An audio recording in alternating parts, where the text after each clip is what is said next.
మా latest videos కోసం మా ఈ తెలుగు న్యూస్ ఛానల్ సబ్స్క్రైబ్ చేసి గంట సింబల్ యాక్టివేట్ చేసుకోండి. రేపు గురువారం పోపుల డబ్బాలో ఇది పెట్టండి చాలు, లక్ష్మీదేవి కోట్లను ఇంటికి పంపుతుంది. మీ కష్టాలన్నీ పోతాయి. తరతరాలకి తరగని ఐశ్వర్యం వస్తుంది. మన భారతీయ సనాతన సాంప్రదాయంలో వంటగదికి ఎంతో విశిష్టమైన ప్రాముఖ్యత కలిగిన స్థానం ఉంది. వంటగదిని మనం కేవలం వంట చేసుకునే ప్రదేశంగా మాత్రమే కాకుండా సాక్షాత్తు ఆ అన్నపూర్ణాదేవి కొలువై ఉండే ఒక పవిత్రమైన దేవాలయంగా భావిస్తాము. ఆ వంటగదిలో ఉండే ప్రతి వస్తువుకు ఒక ప్రత్యేకత ఉంటుంది. అందులోనూ ముఖ్యంగా పోపుల డబ్బాకు ఉండే విశిష్టత అంతా ఇంతా కాదు. పోపుల డబ్బా అనేది కేవలం వంటకు రుచినిచ్చే దినుసులను దాచుకునే ఒక సాధారణమైన డబ్బా మాత్రమే కాదు. సాక్షాత్తు ఆ మహాలక్ష్మీదేవి కొలువై ఉండే అత్యంత పవిత్రమైన నివాస ప్రదేశం. మన ఇంటి ఐశ్వర్యం, మన కుటుంబ సభ్యుల సంపూర్ణ ఆరోగ్యం, మన ఇంటి మానసిక ప్రశాంతత అంతా ఆ పోపుల డబ్బాలోనే దాగి ఉంటాయి. అందుకే ఆ పోపుల డబ్బాను ఎప్పుడూ ఎంతో శుభ్రంగా, పవిత్రంగా, కంటికింపుగా ఉంచుకోవాలి. చాలా మంది ఈ విషయంలో అశ్రద్ధ చేస్తూ ఉంటారు. పోపుల డబ్బాకు ఎట్టి పరిస్థితుల్లోనూ బూజు పట్టకూడదు, దుమ్ము ధూళి చేరకూడదు. అందులో ఉండే పదార్థాలు పాడైపోయి పురుగులు పట్టి చిందరవందరగా, మురికిగా అస్సలు ఉండకూడదు. అలా ఉంటే అది దరిద్రానికి హేతువవుతుంది. ఎప్పటికప్పుడు డబ్బాను శుభ్రంగా కడుక్కుని ఆరబెట్టుకుని పాతవి పాడైపోయినవి ఏమైనా ఉంటే వాటిని వెంటనే తీసివేసి ఎప్పటికప్పుడు ఫ్రెష్గా ఉండే తాజా పోపు దినుసులను మాత్రమే అందులో అందంగా క్రమపద్ధతిలో అమర్చుకోవాలి. ఏ ఇంట్లో అయితే పోపుల డబ్బా ఎప్పుడూ నిండుగా, ఎంతో శుభ్రంగా, సువాసనలు వెదజల్లుతూ ఉంటుందో ఆ ఇంట్లో సాక్షాత్తు ఆ అన్నపూర్ణాదేవి, లక్ష్మీదేవి స్థిర నివాసం ఏర్పరచుకుంటారు. వంటగదిలో మనం వాడే ప్రతి వస్తువులోనూ దైవాంశం మెండుగా ఉంటుంది. అందులోనూ పోపుల డబ్బా అత్యంత పవిత్రమైనది కాబట్టి దానిని ఎంతో భక్తి శ్రద్ధలతో, ఏమాత్రం నిర్లక్ష్యం లేకుండా చూసుకోవాల్సిన బాధ్యత ఇంటి ఇల్లాలుపై ఉంటుంది. అప్పుడే ఆ ఇంట సిరి సంపదలు వెల్లివిరుస్తాయి. కుటుంబ సభ్యుల ఆరోగ్యానికి ఏ లోటు ఉండదు. పోపుల డబ్బాను దైవంగా భావించే ప్రతి ఇల్లు సిరుల మాగానిలా మారుతుంది. ఇక ఈ గురువారం రోజున మీ పోపుల డబ్బాలో ఒక చిన్న వస్తువును వేస్తే చాలు, ఆ లక్ష్మీదేవి అనుగ్రహం పూర్తిగా మీపై కలిగి మీరు కోరినంత ఐశ్వర్యం సిద్ధిస్తుంది.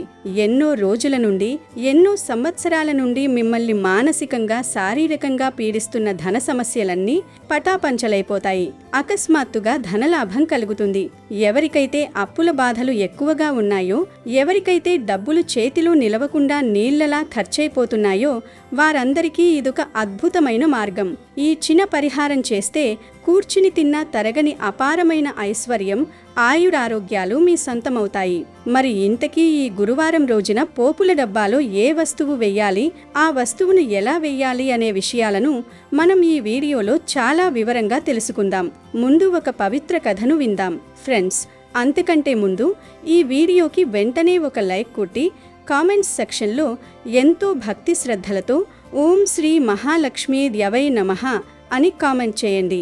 పూర్వము చంపక దేశంలో శోభానగరం అనే పెద్ద పట్టణంలో ఒక వృద్ధ స్త్రీ నివసిస్తూ ఉండేది. ఆమెకు 7 కొడుకులు. ఆ 7గురిలో 6 ఏవో చక్కటి పనులలోనూ ఉద్యోగాలలోనూ కుదురుకుని చక్కగా ధనార్జన చేస్తూ ఉన్నారు. 7వ వాడైన శ్రీకరుడు మాత్రం ఏ పని చేయకుండా సోమరిపోతై సంపాదన లేకుండా తిరగసాగాడు. అందువలన అతనిని ఎవరూ గౌరవించేవారు కాదు. చివరకు కన్న తల్లి కూడా అతనిని హీనంగా చూసేది. సంపాదించే కొడుకులకు షడ్రసోపేతంగా రుచికరమైన భోజనాలు పెట్టి వారు తినగా మిగిలిపోయినవి ఎంగిలి పదార్థాలను శ్రీకరునికి పెట్టేది. కానీ శ్రీకరుడికి ఇదేమీ తెలియదు. తను ఏ పని చేయకపోయినా తల్లి మంచి తిండి పెడుతుందని అతను అనుకున్నాడు. ఆ విధంగా శ్రీకరుడు ఎంగిలి చెద్ది కూడే ఆహారంగా బ్రతుకుతూ ఉన్నాడు. క్రమంగా అన్నదమ్ములు 7గురికి పెళ్లిళ్ళు జరిగాయి. పెద్దవాళ్ళు 6 వారి భార్యలతో హాయిగా కాలం గడుపుతూ ఉన్నారు. సంపాదన లేనివాడు, సోమరి అయిన శ్రీకరుడు మాత్రం ఎంగిలి తిండి తింటూ దానినే తన భార్యకు అందిస్తూ ఉండేవాడు. ఆ ముసల్ది చూపిస్తున్న పక్షపాతమంతా కూడా శ్రీకరుని భార్య అయిన కళ్యాణి గమనిస్తుంది. ఒక రోజున శ్రీకరుడు తన తల్లికి తనపై గల ప్రేమ గురించి, ఆమె తనకు పెట్టే ఆహారము గురించి గొప్పలు చెప్పసాగాడు. అది విని కళ్యాణి ఉండబట్టలేక, ఓ స్వామి, మీ తల్లిగారు మీకు ఎటువంటి ఆహారము పెడుతున్నారో తెలియక ఇలా మాట్లాడుతూ ఉన్నారు. చాటుగా కనిపెట్టి చూడండి, మీకే తెలుస్తుంది అని చెప్పింది. సరే చూస్తాను, నువ్వు చెప్పిన మాటలో తేడా వస్తే ఏం చేస్తానో చూడు అని భార్యను హెచ్చరించి శ్రీకరుడు తన తల్లి చేసే పనులన్నీ కూడా ఓ కంట కనిపెట్టి సాగాడు. ఒక రోజున పెద్ద కొడుకులు 6 ధనార్జన చేసి ఇంటికి రాగానే ఆ తల్లి వారందరికీ కూడా మధురమైన మిఠాయిలు వగైరా పిండి పదార్థాలు చేసి పెట్టింది. శ్రీకరుడిని పిలవలేదు. శ్రీకరుడు చాటుగా అంతా కనిపెడుతూ ఉన్నాడు. పెద్ద కొడుకులు కోడళ్ళు మొత్తం 12 భోజనాలు చేసి వెళ్ళాక వాళ్ళ ఇస్తర్లో పారేసిన పదార్థాలు ఏరి వేరే విస్తరిలో పెట్టింది. ఏమీ తెలియని దానిలాగా శ్రీకరుడి దగ్గరకు వెళ్ళి, నాయనా, నీ అన్నయ్యలు వదినలు భోజనం చేశారు, ఇక నీవు మీ ఆవిడ మాత్రమే మిగిలారు, వచ్చి తినండి అంటూ పిలిచింది. శ్రీకరుడు విస్తరి దగ్గరకు వెళ్ళి అందులోని పదార్థాలన్నీ తన అన్నలు వదినలు తిని వదిలివేసిన ఎంగిలి వస్తువులే అని గుర్తిస్తాడు. అందుకు అతను ఎంతో బాధపడ్డాడు. తనకు తన భార్యకు ఆ పూట ఆకలిగా లేదని చెప్పి వచ్చేశాడు. ఆ రాత్రి శ్రీకరుడు తన భార్య దగ్గర చాలా బాధపడ్డాడు. కళ్యాణి తనను ఓదార్చింది. ఓ ప్రాణేశ్వర, ధనం మూలం ఇదం జగత్. డబ్బులు లేకపోతే అందరూ ఇలాగే చూస్తారు. అన్నిటికీ మూలం ధనం. ఇదే మీరు సంపాదన పరులైతే మన పరిస్థితి మరోలాగా ఉండేది అని హితవు చెప్పింది. భార్య మాటలు శ్రీకరుడికి నచ్చాయి. తక్షణమే ధనార్జన నిమిత్తమై కృషి చేయాలనుకున్నాడు శ్రీకరుడు. మరునాడు ఉదయము తల్లి దగ్గరకు వెళ్ళి, అమ్మ, డబ్బు సంపాదించటం కోసం పరాయి దేశాలకు వెళ్ళాలని ఉంది అన్నాడు. చాలా మంచిది నాయన, వెంటనే వెళ్ళిపో అంది. శ్రీకరుడు మరలా భార్య దగ్గరకు వచ్చాడు. అప్పుడు ఆమె పిడకలు చేయడానికి పెరట్లో పేడ నలుపుతోంది.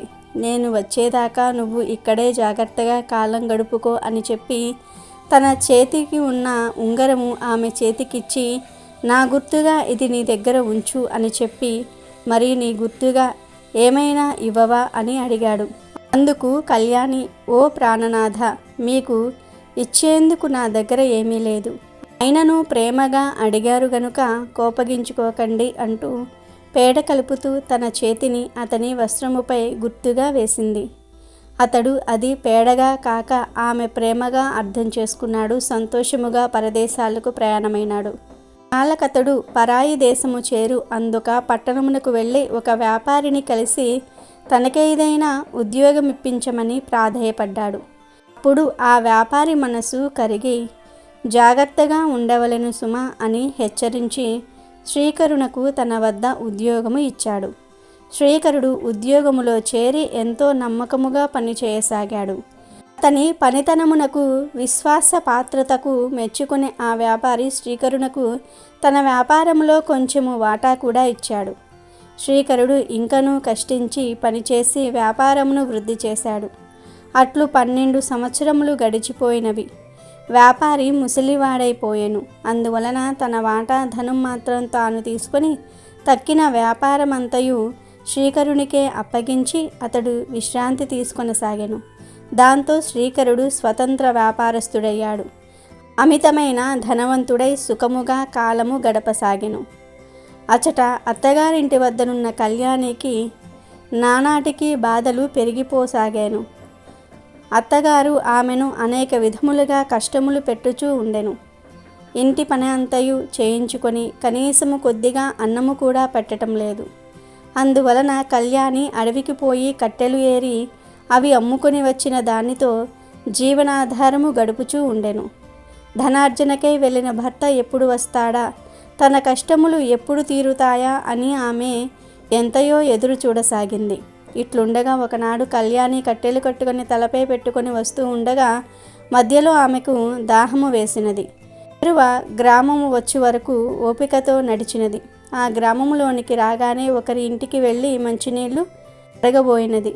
ఆ సమయంలో ఆ ఇంటివారు సంతోషిమాత వ్రతము చేసుకొనుచూ ఉన్నారు. ఆ వ్రతమును చూచుచూ ఆమె దాహము మాటే మరిచిపోయెను. ఆ పూజ మొత్తము పూర్తయిన తర్వాత చివరిలో కథను విని ప్రసాదము తీసుకున్నది. తనకు కూడా ఆ వ్రతము చేయవలనని కోరిక ఉన్నదని చెప్పినది. ఆ వ్రత విధానము అంతయు కూడా వారిని అడిగి తెలుసుకున్నది. అప్పుడు ఆ ఇల్లాలు కళ్యాణిని చూసి, ఓ సౌభాగ్యవతి, ఇది సంతోషీమాత వ్రతము. దీనిని ప్రతి శుక్రవారము నాడు శ్రద్ధాభక్తులతో చేయవలెను. ఇలా 40 శుక్రవారములు వ్రతము చేసి 41వ శుక్రవారము నాడు ఉద్యాపనము చేసుకున్నట్లయితే ఆ అమ్మవారి అనుగ్రహము వలన కోరిన కోరికలన్నీ కూడా తీరి నిత్య సంతోషులుగా జీవించగలుగుతారు. ఈ వ్రతము చేసేవారు శుక్రవారం నాడు పులుపు పదార్థమును మాత్రం తినరాదు అంటూ నియమాలను, ఉద్యాపన విధానమును తెలిపినది. కళ్యాణి ఆ విషయములన్నిటినీ కూడా పూర్తిగా అర్థము చేసుకుని మనసులోనే అమ్మవారికి నమస్కరించి కట్టెలు అమ్ముకోవడానికి బయలుదేరినది. మార్గం మధ్యలో ఒక భాగ్యవంతురాలైన స్త్రీ పిలిచి ఆ కట్టెల మోపును కొనుక్కొని ఆమెకు కొంత ధనము అందించింది. అది చూసిన కళ్యాణి ఎంతో సంతోషముతో అదే రోజు సంతోషీమాత పూజ జరుపుకుని నిర్ణయించుకొని ఆ ధనముతో అమ్మవారికి కావలసిన పూజా ద్రవ్యములను తీసుకొని బయలుదేరినది. మార్గమధ్యలో ఆమెకు ఒక దేవాలయము కనిపించినది. అక్కడ ఉన్నవారిని ఆ దేవాలయము ఏ దైవానిది అని అడుగగా అక్కడి వారు అది సంతోషీమాత దేవాలయమని బదులు ఇచ్చిరి. వెంటనే కళ్యాణి అమితమైన సంతోషముతో ఆ గుడిలోనికి వెళ్ళి అమ్మవారిని దర్శనం చేసుకొని అనేక విధములుగా అమ్మవారిని ప్రార్థించి తాను తెచ్చిన పదార్థములన్నీ కూడా అమ్మవారికి నివేదన గావించి ప్రసాదము తీసుకుని ఇంటికి వెళ్ళినది. అది మొదలు ఆమె ఎంతో నియమంగా ప్రతి శుక్రవారము నాడు సంతోషీమాతను పూజించుచు వ్రత నియమములను తూచా తప్పకుండా పాటిస్తూ కాలము గడపసాగినది. ఇలా కొన్ని రోజులు గడపగా ఒక శుక్రవారము రాత్రి సంతోషీమాత కళ్యాణికి కలలో కనిపించి, అమ్మాయి, ఇదిగో నీ భర్త చిరునామా అంటూ ఒక చీటీని వదిలి వెళ్ళింది. కళ్యాణికి మెలకువ వచ్చి చూడగా కలలో అమ్మవారు ఇచ్చిన చిరునామా కాగితము తన పక్కలో పడి ఉన్నది. ఆ అమ్మవారి దయకు, మహత్యమునకు ఎంతగానో సంతోషించి ఆ చిరునామాలో ఉన్న విధముగానే తన భర్తకు ఉత్తరము రాసినది. ఇట్లు కళ్యాణి ఉత్తరము రాసిన అనతి కాలంలోనే శ్రీకరుని వద్ద నుండి ఆమెకు కొంచెము ధనము, ఉత్తరము వచ్చినవి. భర్త నుండి ఉత్తరము వచ్చుటతోనే తన కష్టములు తీరినవని కళ్యాణి ఎంతగానో ఆనందించినది.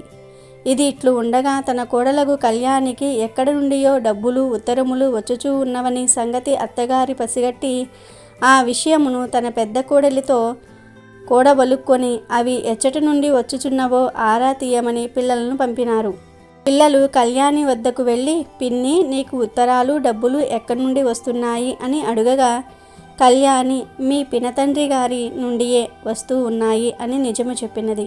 అమాయకులైన పిల్లలు తమ తల్లుల వద్దకు వెళ్ళి కళ్యాణి చెప్పిన సంగతి చెప్పారు. పిల్లల అల్లరి ఆనందం చూశాక తమకు కూడా బిడ్డలు ఉంటే బాగుండునని అనుకున్నది కళ్యాణి. ఒకనాడు గుడికి వెళ్ళి అమ్మవారి దర్శనము చేసుకొని, నన్ను కటిక దరిద్రము నుండి తప్పించినావు, నీ దయ వలన సుఖముగానే ఉన్నాను. కానీ స్త్రీకి మాతృత్వమే కదా ప్రధానమైనది. కానీ నాకు పిల్లలు లేరు. కావున తల్లి, నన్ను నా భర్త చెంతకు చేర్చు, నా కాపురం నిలబెట్టు, నాకు కడుపు పండేలాగా చెయ్యి తల్లి అని మరీ ప్రార్థించింది. ఆ భక్తురాలి ధర్మబద్ధమైన కోరికను నెరవేర్చేందుకు సంతోషీమాత ఒక రాత్రి శ్రీకరునకు బ్రాహ్మణ ముత్తైదువ రూపంలో కలలో కనిపించి, శ్రీకరుడా, నీవు వివాహితుడవు, నీకు యోగ్యురాలగు భార్యను నీ స్వగృహమునందు విడిచి వచ్చినావని మర్చిపోయినావు.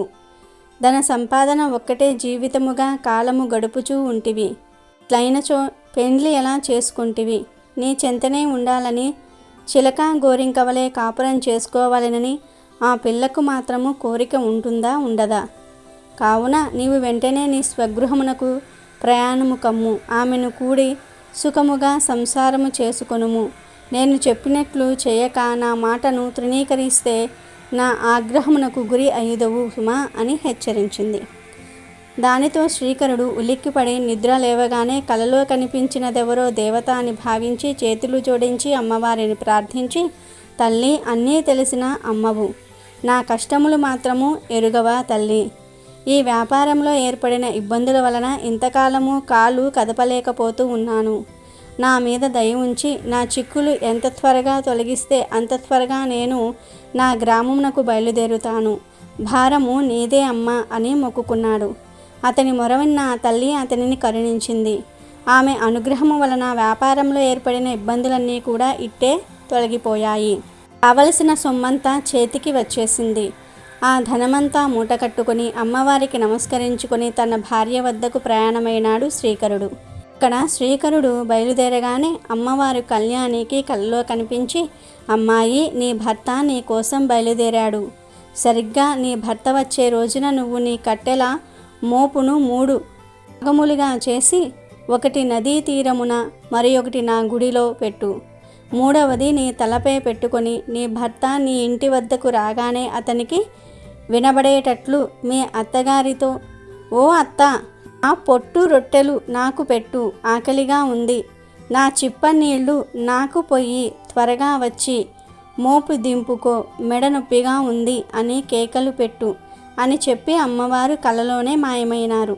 శ్రీకరుడు ఊరికి వచ్చాడు. శ్రీకరుడు నదీ తీరంలో దిగేసరికి చాలా చలిగా ఉంది. ఆ చలిలో భార్య గుర్తుకు వచ్చింది. అంతలో అక్కడ కళ్యాణి వదిలి వెళ్ళిన కట్టెల మోపు కనబడింది. శ్రీకరుడు ఆ కట్టెలను మంట వేసి చలి పోగొట్టుకున్నాడు. అక్కడ నుండి తన పట్టణమునకు బయలుదేరినాడు. మార్గం మధ్యలో అతనికి ఆకలి వేసింది. చెరువులో సంతోషిమాత గుడి కనిపించింది. అక్కడ కళ్యాణి వదిలి వెళ్ళిన 2వ కట్టెల మోపు కనిపించింది. శ్రీకరుడు సంతోషించి ఆ కట్టెలతో వంట చేసి భోజనం చేశాడు. ఇంతసేపు విశ్రాంతి తీసుకుని ఇంటికి బయలుదేరాడు. శ్రీకరుడు గుమ్మము వద్దకు వచ్చేసరికి కళ్యాణి కట్టెల మోపుతో వచ్చి అమ్మవారు చెప్పినట్లుగానే కేకలు పెట్టింది. శ్రీకరుడు ఆమెను గుర్తించాడు. ఆమె స్థితికి బాధపడ్డాడు. ఆమె మాటలను బట్టి తన తల్లి, అన్నలు, వదినలు కలిసి ఆమెను ఎంత కష్టపెడుతున్నారో కూడా అర్థం చేసుకున్నాడు. ఆమెను దగ్గరకు తీసుకొని కన్నీరు తుడిచి ఆమెను ఓదార్చాడు. కళ్యాణిని బాధలు పెట్టిన ఆ ఇంట్లో ఉండటము ఇష్టము లేక శ్రీకరుడు వేరే కొత్త ఇల్లు కొనుక్కున్నాడు. కళ్యాణి అతను అందులో కాపురం పెట్టినారు. ప్రతి శుక్రవారం నాడు సంతోషిమాత వ్రతం చేసుకుంటూ ఈ దంపతులు ఎంతో ఆనందంగా జీవించసాగారు. అంతలో అమ్మవారి వ్రతమునకు ఉద్యాపన చేయవలసిన సమయము వచ్చినది. ఆ ఉద్యాపన ఎంతో ఘనంగా చేయాలనుకుంది కళ్యాణి.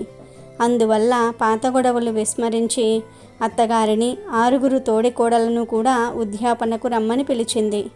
అయితే తోడికోడళ్లకు అత్తగారికి మాత్రం కళ్యాణి మీద కోపం పోలేదు. ఎలాగో అలా ఆమెను కష్టపెట్టాలనుకున్నారు. ఆమె చేసే వ్రతానికి భంగం కలిగించాలని నిర్ణయించుకున్నారు. అందుకోసమని వాళ్ళు నియమం తప్పి కళ్యాణికి తెలియకుండా చాటుగా పులుపు కలిపిన పదార్థాలను ఆమె చేసిన వంటల్లో కలిపినారు. అంతటితో కళ్యాణికి వ్రతభంగమయ్యింది. వ్రత నియమము విరుద్ధంగా ఆ ఇంట పులుపు తిన్నందువల్ల సంతోషిమాత ఆగ్రహించింది. ఆ కారణంగా శ్రీకరునిపై లేనిపోని అబంధాలు పడ్డాయి. రాజభటులు వచ్చి శ్రీకరుణ్ణి బంధించి తీసుకుని వెళ్ళారు. అప్పుడు కళ్యాణి సంతోషిమాత పాదాలపై పడి విలపించింది. తన భర్తను రక్షించమని ప్రార్థించింది. పరమ కరుణామయి అయిన ఆ తల్లి కళ్యాణి నిర్దోషి కనుక ఆమెను అనుగ్రహించింది. అందువల్ల శ్రీకరుడు బంధ విముక్తుడై ఇంటికి చేరాడు. తిరిగి ఆ దంపతులు ఆనందంగా కాపురం చేసుకోసాగారు. ఒకసారి కళ్యాణిని ఆ అమ్మవారు పరీక్షించదలచి పిచ్చగత్తె వలె మారువేషం ధరించి ఓ చేత్తో బెల్లము, ఓ చేత్తో శనగలు తింటూ వెంట చొంగ కార్చుకుంటూ రాసాగింది. ఆమె నోటిపైన, చేతులపైన ఈగలు ముసురుతూ ఉన్నాయి. వికృత రూపంలో ఆమె కళ్యాణి ఉన్న వీధికి వచ్చింది. వీధిలో పోయే పిల్లలు, ఆడుకునే పిల్లలు ఆమెను చూసి రాక్షసి, దయ్యం అని కేకలు వేస్తూ రాళ్ళు రువ్వసాగారు. పిల్లలు ఆమె మీదకు విసిరిన రాళ్లన్నీ కూడా వెళ్ళి కళ్యాణి వాళ్ళ బావలకు, తోడికోడళ్లకు తగలసాగాయి. దాంతో వాళ్ళు కంగారు పడి, అమ్మో, ఇదెవరో మాయల మారిది, లేకుంటే దాని మీదకు విసిరిన రాళ్ళు మన మీద ఎందుకు పడతాయి, మనకెందుకు దెబ్బలు తగులుతాయి అని ఆలోచించి భయభ్రాంతులై వీధి తలుపులు మూసివేశారు. గమనించిన సంతోషిమాత ఆ ద్వారాలకేసి ఒక్కసారి చూసింది. ఒక్కసారిగా ప్రళయ మారుతంలాగా వచ్చిన గాలితో ఇంటి తలుపులు భల్లున తెరుచుకున్నాయి. ఇంటి మీద పెంకులు లేచిపోసాగాయి. ఇంట్లో వాళ్ళు ఆ గాలి విసురుకు సరిగ్గా నిలబడలేక అటూ ఇటూ తూలి పడిపోయారు. ఈ దృశ్యమంతా కూడా చూసిన కళ్యాణి వెంటనే అక్కడ బిచ్చగత్తె రూపంలో ఉన్న ఆవిడను పరీక్షగా చూసినది. ఆమె సంతోషి మాతయే అని అనిపించింది. వెంటనే కళ్యాణి ఆమె కాళ్లపై పడి, జగన్మాత, నువ్వు నా ఆరాధ్య దైవమైన సంతోషి మాతవే, అమాయకురాలైన నా బంధువులను రక్షించు, నా పరువును కాపాడు తల్లి అంటూ సవినయముగా ప్రార్థించటంతో అమ్మవారు శాంతించి చిరునవ్వుతో అదృశ్యమైనది. ఇంత జరిగినా కూడా కళ్యాణి తోడికోడళ్లకు అమ్మవారి మీద నమ్మకము కలగలేదు. అలా శ్రీకరుణ్ణి, కళ్యాణిని సర్వనాశనము చేయాలనే ఆలోచన మానుకోలేకపోయారు. చివరకు ఓ రోజున ప్రేమ నటించి పాలల్లో విషము కలిపి కళ్యాణికి ఇచ్చారు. అమాయకురాలైన కళ్యాణి తోడికోడళ్ళు ఇచ్చిన పాలను త్రాగుదాం అని అనుకుంది. అంతలో అమ్మవారి దయ వలన శ్రీకరుడు కళ్యాణిని పిలిచాడు. అందువల్ల ఆమె పాలపాత్రను అక్కడే ఉంచి భర్త వద్దకు వెళ్ళింది. అదే సమయంలో అటుగా వచ్చిన శ్రీకరుడు అన్న కొడుకు ఆకలిగా ఉంది అని అక్కడ ఉన్న పాలన్నీ కూడా గబగబా తాగేశాడు. త్రాగిన వెంటనే ఆ పిల్లవాడు గావు కేకలు పెడుతూ వెంటనే నేలపై పడి చనిపోయాడు. పిల్లవాడి ఆర్తనాదాలు విని అతని తల్లి అక్కడకు వచ్చింది. కళ్యాణినే పాలల్లో విషము కలిపి తన కొడుకుకి ఇచ్చి చంపివేసింది అంటూ ఊరు వాడ వినబడేలాగా అరుస్తూ కొడుకు శవం మీద పడి ఏడవసాగింది. అది విని ప్రజలందరూ కూడా కళ్యాణి శ్రీకరులను నానా మాటలు అనసాగారు. అనుకోకుండా మీద పడిన ఈ హత్యా నేరానికి, అపనిందకు ఆ దంపతులు ఎంతగానో పరితపించారు. అయినా సరే అన్నిటికీ ఆ తల్లే ఉంది అన్న ధైర్యంతో మనసారా ఆ తల్లినే స్మరించసాగారు. భక్తులను రక్షించటములో ఆ అమ్మవారిని మించిన వారు లేరు కదా. తన భక్తులు కంటతడి పెడితే ఆ తల్లి భరించదు. అమ్మవారు వెంటనే విషం కలిపిన పాలను తాగిన ఆ పిల్లవాడిని బ్రతికించారు. ఆ కుర్రవాడు నిద్రలేచినట్లుగా లేచి కూర్చున్నాడు. అంతా కలిసి కళ్యాణిని, శ్రీకరుణ్ణి తిట్టటము విన్న ఆ పిల్లవాడు, అమ్మా, పిన్నిని, బాబాయిని తిట్టకండి, ఆకలిగా ఉంది అని ఆ పాలను నేనే స్వయముగా త్రాగాను, అంతేగాని పిన్ని నాకు ఇవ్వలేదు అని చెప్పాడు. దానితో కళ్యాణి, శ్రీకరులు నిర్దోషులని తెలిసిపోయింది. అయితే కళ్యాణి కోసం పెట్టిన పాలల్లో విషం ఎవరు కలిపారు అన్నది ఆలోచించారు. దానితో విషం కలిపిన తోడికోడలు తన రహస్యం దాగదని గుర్తించి తక్షణమే కళ్యాణి కాళ్ళ మీద పడి క్షమాపణ కోరుకుంటుంది. అప్పుడు కళ్యాణి తన తోడికోడలను క్షమించినది. నేను క్షమించినంత మాత్రం చేత ఏం లాభం, అంతా అమ్మవారి చలవే, వెళ్ళి ఆ సంతోషి మాతను క్షమాపణ వేడుకు అని చెప్తుంది. అందరూ కలిసి ఆ తల్లిని ప్రార్థిస్తారు. ఆనాటి నుండి అందరూ కలిసిమెలిసి ఉంటూ వచ్చారు. ఓ శుక్రవారం నాడు 7 కోడళ్ళు కూడా కలిసి సంతోషిమాత వ్రతం చేసుకున్నారు. ఆ అమ్మవారి అనుగ్రహం వలన కళ్యాణి గర్భవతి అయ్యింది. చక్కటి ముహూర్తంలో కుమారుణ్ణి కన్నది. అమ్మవారి వరప్రసాదంగా ఆ బిడ్డను పెంచుకుంటూ సంతోషిమాత పూజలు మానకుండా చేస్తూ శ్రీకరుడు, కళ్యాణి దంపతులు కలకాలం సుఖ సంతోషాలతో తులతూగారు. ఈ కథ విన్నవారికి, చదివిన వారికి కూడా సంతోషిమాత అనుగ్రహం వల్ల సర్వ సౌఖ్యాలు కలుగుతాయి. ఇక వీడియోలోకి వస్తే, పోపుల డబ్బాకు శ్రీ మహాలక్ష్మీదేవికి ఎంతో అవినాభావ సంబంధం ఉంది. పోపుల డబ్బా అనేది మన సంపదకు, పాడి పంటలకు ప్రతీక. అందులో ఉండే పసుపు, ఎండుమిరపకాయలు, ధనియాలు, మెంతులు, ఆవాలు, జీలకర్ర, వెల్లుల్లి, పప్పులు ఇలా 6 రుచులకు సంకేతం. ఆరోగ్యానికి సంబంధించిన ఔషధ గుణాలున్న వస్తువులన్నీ లక్ష్మీదేవి స్వరూపాలే అని అర్థం. ఈ వస్తువులన్నీ లక్ష్మీదేవికి ఎంతో ఇష్టమైనవి. పసుపు సాక్షాత్తు లక్ష్మీదేవికి ప్రతిరూపమైతే, ధనియాలు ధనానికి ప్రతీకగా భావిస్తాం. ఆవాలు మన ఇంటిపై పడే నరగోసను, దిష్టిని పోగొడతాయి. ఇలా పోపుల డబ్బాలోని ప్రతి దినుసుకు ఒక ఆధ్యాత్మిక, ఆరోగ్యపరమైన అద్భుతమైన శక్తి దాగి ఉంది. అందుకే పోపుల డబ్బాను లక్ష్మీదేవిగా భావించి పూజిస్తుంటారు. ఎక్కడైతే స్వచ్ఛత, సుగంధం ఉంటాయో అక్కడ లక్ష్మీదేవి సంతోషంగా నివసిస్తుంది. మీ పోపుల డబ్బా ఎప్పుడూ నిండుగా ఉంటే మీ ఇంట ధాన్యం, ధనం ఎప్పుడూ నిండుగా ఉంటాయని అర్థం. అందుకే ఆ డబ్బా ఎప్పుడూ పూర్తిగా ఖాళీ కాకుండా చూసుకోవాలి. అలాంటి పవిత్రమైన పోపుల డబ్బాలో గురువారం రోజున ఈ చిన్న పరిహారం చేస్తే మీకు అద్భుతమైన, ఊహించని ఫలితాలుస్తాయి.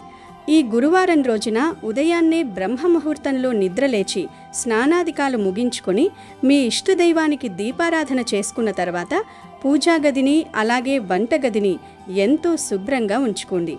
ఆ తర్వాత చక్కగా ఒక చిన్న కాగితం తీసుకోండి. ఆ కాగితం తెల్లగా, ఎలాంటి రాతలు మరకలు లేకుండా స్వచ్ఛంగా ఉండేలా చూసుకోండి. ఆ చిన్న కాగితంలో ముందుగా శుభ్రంగా కడిగి ఆరబెట్టిన ఒక రూపాయి బిళ్ళను వేయండి. రూపాయి బిళ్ళ అనేది లక్ష్మీ స్వరూపానికి, కుబేరుని కటాక్షానికి, అఖండమైన ధనానికి ప్రతీక. ఆ తర్వాత ఆ రూపాయి బిళ్ళపైన 2 పచ్చని స్వచ్ఛమైన తులసి ఆకులను వేయండి. తులసి సాక్షాత్తు ఆ విష్ణుప్రియ లక్ష్మీ స్వరూపిణి. తులసి ఎక్కడ ఉంటే అక్కడ సర్వదోషాలు, వాస్తులోపాలు తొలగిపోయి పాజిటివ్ ఎనర్జీ విపరీతంగా ఆకర్షించబడుతుంది. ఆ తర్వాత ఆ తులసి ఆకులపైన చిటికెడంత ఉప్పు, అలాగే చిటికెడంత పసుపు వేయండి. ఉప్పు కూడా సముద్రం మథనం సమయంలో పుడుతుంది కాబట్టి సముద్ర తనయ అయిన క్షీరసాగర సంజాత లక్ష్మీదేవికి ఉప్పు అంటే చాలా చాలా ఇష్టం. అలాగే ఉప్పు ఇంట్లోని నెగిటివ్ ఎనర్జీని, నరదృష్టిని, కనుదృష్టిని పూర్తిగా తనలోకి లాగేసుకునే అద్భుతమైన శక్తిని కలిగి ఉంటుంది. ఇక పసుపు సాక్షాత్తు ఆ శుభానికి, మంగళకరమైన మహాలక్ష్మికి ప్రతీక. పసుపు ఉన్న చోట దరిద్రం దరి చేరదు. ఇలా కాగితంలో ఒక రూపాయి బిళ్ళ, 2 తులసి ఆకులు, చిటికెడు ఉప్పు, చిటికెడు పసుపు వేసిన తర్వాత వాటన్నింటినీ జాగ్రత్తగా మడవండి. లోపల ఉన్న దినుసులు కింద పడకుండా ఆ కాగితాన్ని ఒక చిన్న పొట్లంలాగా గట్టిగా అందంగా కట్టేయండి. ఇప్పుడు మీ వంటగదిలోని పోపుల డబ్బాను తీసుకొని దానిని సాక్షాత్తు ఆ అష్టలక్ష్మి స్వరూపంగా భావించి మనస్ఫూర్తిగా 2 చేతులు జోడించి కళ్ళకు అద్దుకొని నమస్కారం చేసుకోండి. మీ ఆర్థిక బాధలు, అప్పుల బాధలు అన్నీ తొలగిపోవాలని, ఇంత సిరి సంపదలు, ధనకనక వస్తువాహనాలు వృద్ధి చెందాలని ఆ తల్లిని మనసారా ఆర్తిగా కోరుకోండి. ఆ తర్వాత మీరు తయారు చేసి పెట్టుకున్న ఆ కాగితం పొట్లాన్ని తీసుకెళ్ళి పోపుల డబ్బా మధ్యలో, అంటే అన్ని చిన్న చిన్న గిన్నెల మధ్యలో ఉండే ఖాళీ ప్రదేశంలో ఎవరి కంటా పడకుండా పదిలంగా పెట్టండి. ఇలా చేస్తే చాలు, లక్ష్మీదేవి అనుగ్రహం మీపై సంపూర్ణంగా శాశ్వతంగా ఉంటుంది. ఈ పవిత్రమైన వస్తువుల కలయిక మీ వంటగదిలో ఒక అద్భుతమైన పాజిటివ్ వైబ్రేషన్ను, దైవిక శక్తిని క్రియేట్ చేస్తుంది. అష్టైశ్వర్యాలు ఇట్టే సిద్ధిస్తాయి. మీ సంకల్ప బలం, ఈ వస్తువుల దైవిక శక్తి కలిసి మీ ఇంటికి కోట్లను అయస్కాంతంలా ఆకర్షిస్తాయి. ఇక మీ జీవితంలో ధనానికి ఏమాత్రం లోటు రాదు. డబ్బులకి ఇబ్బంది అనే మాటే మీకు వినిపించదు. మీరు ఏది పట్టుకున్నా బంగారమే అవుతుంది. డబ్బు డబ్బే వచ్చి పడుతుంది. మీ ఆర్థిక స్థితిగతులు అనూహ్యంగా మారిపోయి సమాజంలో మీకొక మంచి గుర్తింపు, గౌరవం లభిస్తాయి. మీరు చేసే ప్రతి పనిలోనూ విజయం సిద్ధిస్తుంది. వ్యాపారాల్లో ఎవరూ ఊహించని స్థాయిలో లాభాలొస్తాయి. ఉద్యోగంలో ప్రమోషన్లొస్తాయి. ఏ దిశగా చూసినా ధనాదాయం విపరీతంగా పెరుగుతుంది. అయితే ఇక్కడ ఒక ముఖ్యమైన విషయం గుర్తుపెట్టుకోవాలి. ఇలా పోపుల డబ్బాలో పెట్టిన ఈ పొట్లాన్ని జీవితకాలమంతా అలాగే ఉంచేయకూడదు. ఖచ్చితంగా ప్రతి 2 నెలలకోసారి దీన్ని మారుస్తూ ఉండాలి. ఎందుకంటే అందులోని ఉప్పు నెగిటివ్ ఎనర్జీని పీల్చుకుంటుంది కాబట్టి ఆ శక్తిని బయటకు పంపేయాలి. 2 నెలల తర్వాత ఆ పాత పొట్లాన్ని డబ్బాలోండి జాగ్రత్తగా తీసేసి ఎవరూ తొక్కని చోట లేదా మీ ఇంటికి దూరంగా రోడ్డు మీద పక్కగా చెట్ల పొదల్లో పడేయండి. అందులో ఉన్న రూపాయి బిళ్ళను కూడా తీసుకోకుండా పొట్లాన్ని అలాగే పారేయండి. ఆ తర్వాత మళ్ళీ ఇంకొక కొత్త కాగితం తీసుకొని అందులో కొత్తగా ఒక రూపాయి బిళ్ళ, 2 తాజా తులసి ఆకులు, ఉప్పు, పసుపు వేసి కొత్త పొట్లను కట్టి మళ్ళీ పోపుల డబ్బాలో ఎంతో భక్తిగా పెట్టుకోవాలి. ఇలా 2 నెలలకోసారి క్రమం తప్పకుండా, విసుక్కోకుండా చేస్తూ ఉంటే మీ ఇంట లక్ష్మీ కటాక్షం ఎప్పటికీ శాశ్వతంగా నిలిచిపోతుంది. ఇంట్లో దారిద్ర్యం అనేది దరిచేరదు. ఈ చిన్న అద్భుతమైన పరిహారాన్ని పూర్తి నమ్మకంతో, ఆ దేవుడిపై అపారమైన విశ్వాసంతో ఈ గురువారం నాడు మీ ఇంట్లో చేసి చూడండి. మీ జీవితంలో వచ్చే సకారాత్మకమైన, అద్భుతమైన మార్పులను మీరే కళ్ళారా గమనిస్తారు. ఆ మహాలక్ష్మి చల్లని దయతో మీ కుటుంబం ఎల్లప్పుడూ సంతోషంగా, ఆరోగ్యంగా, ఐశ్వర్యంతో తులతూగుతూ వర్ధిల్లాలని మనస్ఫూర్తిగా కోరుకుంటున్నా. ఈ పరిహారాన్ని తప్పక ఆచరించి సత్ఫలితాలను పొందండి. అమెజాన్లో బెస్ట్ డిస్కౌంట్స్ కోసం వీడియో డిస్క్రిప్షన్లో లింకు ఉంది, చూడండి. అలాగే మా టెలిగ్రామ్ ఛానల్ సబ్స్క్రైబ్ చేసుకోండి.